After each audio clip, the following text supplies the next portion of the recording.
आमचं जे शेतकरी विकास पॅनल आहे याच्या प्रचारासाठी आज पहिल्यांदाच कृषी उत्पन्नामध्ये आलोय। मी आल्या प्रथम उतरल्यानंतर गाडीतून विचारलं का हे रस्ते कोणाचे आहेत। त्यांनी सांगितलं कृषी उत्पन्न बाजार समिती कल्याण महापालिकेकडे वर्ग झाले नाही।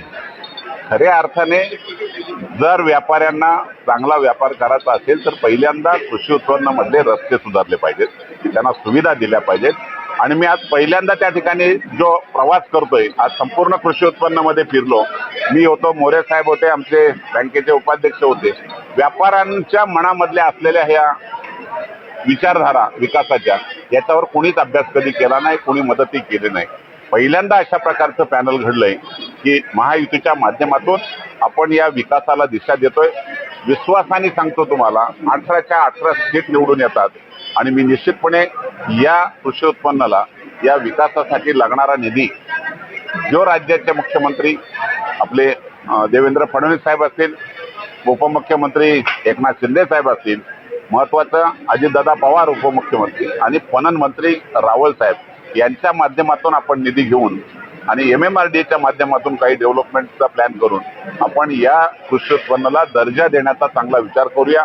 हीच खऱ्या अर्थाने मी आज व्यापाऱ्यांना अधिवेशन मध्ये मी 29 तारखेला निकाल लागल्यानंतर ताबडतोब मुख्यमंत्र्यांच्या बरोबर भेट आणि नक्की त्यामध्ये त्या विचारातून आपण पुढे जाण्याचा प्रयत्न करतोय। आणि अधिवेशन मध्ये प्रश्न मांडण्याची गरज नाही, आम्ही सत्ताधारी आहेत।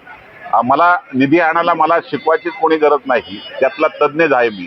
आणि माझ्या मतदारसंघात तुम्ही जर आले तर डांबरमुक्त मतदारसंघ महाराष्ट्रातला पहिलाच होतोय, कुठलाही मतदारसंघ आजपर्यंत नाही। आता ही पण APMC ही माझ्या हातामध्ये येते आणि त्यामुळे मला नक्कीच महायुतीचा एक समन्वयक म्हणून एक मनापासून काम करायला आवडेल।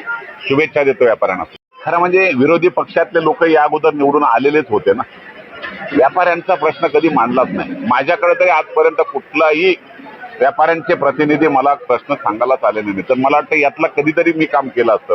माझ्याकडे जो माणूस येतो ना त्याला मी निधी देतो, हा माझा इतिहास आहे। मी माझा मतदारसंघ बघत नाही, महाराष्ट्रात कुठेही पण निधी द्यायला मी तयार असतो। त्याला कारण आहे एक विचारपूर्वक आपण लोकांची, जनतेची सेवा केली पाहिजे आणि तोच विचार आता APMCच्या बाबतीत आहे। समोर कोणी राहिलंच नाही, महायुतीशिवाय आता राहिलंच नाही काही। तिन्ही नेतृत्व आमची मजबूत आहेत, त्याच्यामुळं वन साईड सगळं चाललेलं आहे। त्यामुळे तर 100% APMC महायुतीचं होतं।